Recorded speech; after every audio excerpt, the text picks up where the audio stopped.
If your to-do list is a mile long and your stress is off the charts, I have a better method for you.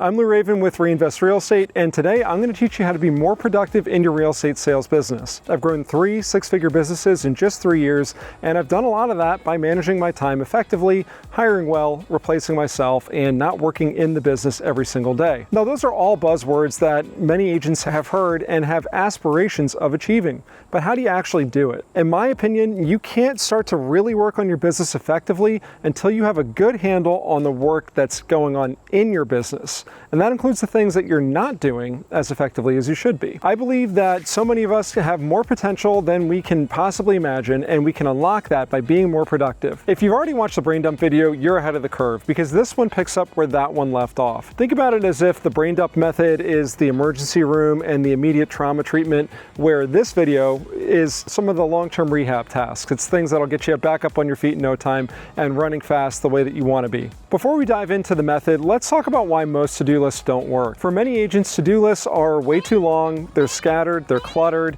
they may even have multiple lists on multiple pieces of paper, in multiple cars, and on refrigerators, and on desks, and left at the office, and all over the place. The problem for a lot of agents is we have ideas that come to us when we're not in work mode, and we don't have a great way to capture, and that's okay. There are a lot of different methods that you can employ to capture tasks more effectively, and there are 2 main ones that I suggest. I default towards going to my phone and putting all of my tasks in one to-do list.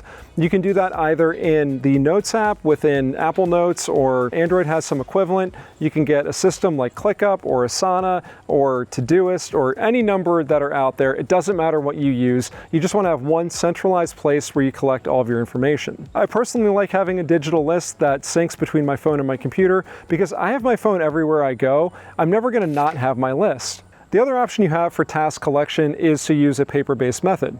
Now that works well as long as it's one paper-based method and it's not 1,000 post-it notes and scraps of paper scattered all over the place. I have a friend who likes to use a spiral-bound notebook. She writes all of her to-dos in it for the day. She crosses things off diligently as she completes them, and any items that are incomplete at the end of the day get rolled over to the next day's page. That works great. Frankly, I don't care what you use for a to-do system, just have one place where you capture all of your tasks. Now that all of your tasks are in one place, we need to organize them and create a plan for completing them.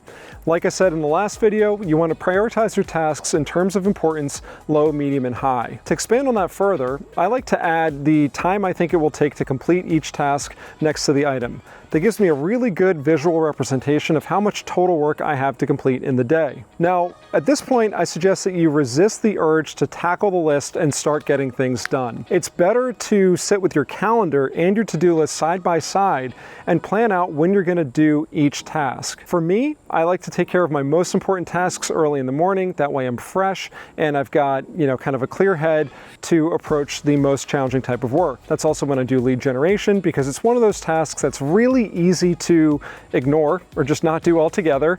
And if I do it in the morning, I feel really good and I've got energy and motivation going into the rest of the day. When you're putting tasks into your calendar, be sure to batch them. And I like to batch based on the type of task and the location that I need to be in to complete that task. So for example, if I know that I've got drive time, I'm going to make sure that I do a lot of my follow-up calls during that time. I'm going to follow up on the status of deals and any type of information that I'm chasing down from people.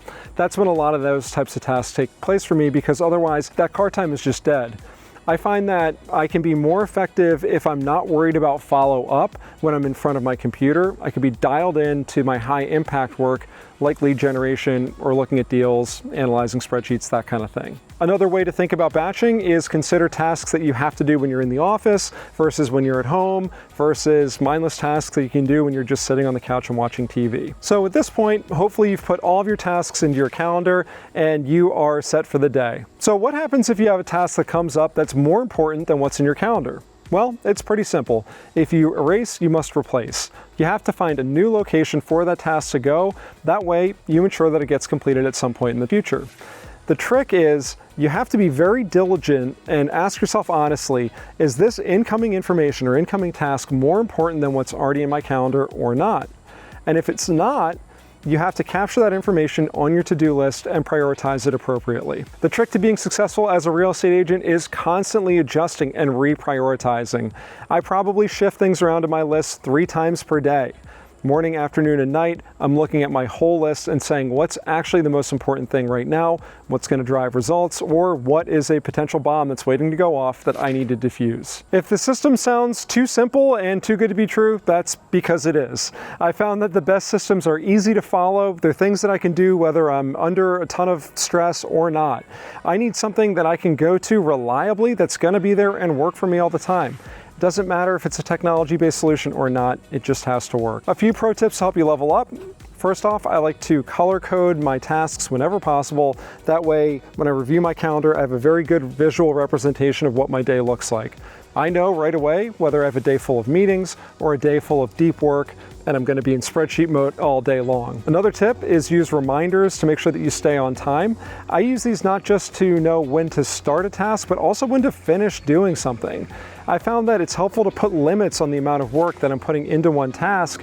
It isn't really effective for me to spend 2 hours in one project. I'd rather split that up into 2 one-hour chunks. My final tip is to tie a goal or outcome or an income level to the task that's in your calendar or on your to-do list.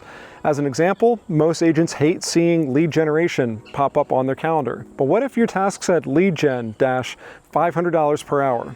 You might be a little bit more motivated to get to work and generate new leads for your business. I'm Lou Raven with REinvest Real Estate. I hope these tips were helpful. If you found them useful, please be sure to subscribe to our channel. We put out a new video every single week, and head over to REinvest Real Estate on Skool. There we have a free community where we share tons of information every single day, every week with real estate agents for free. Our goal is to help you go from production to legacy. We hope you have your best year ever this year.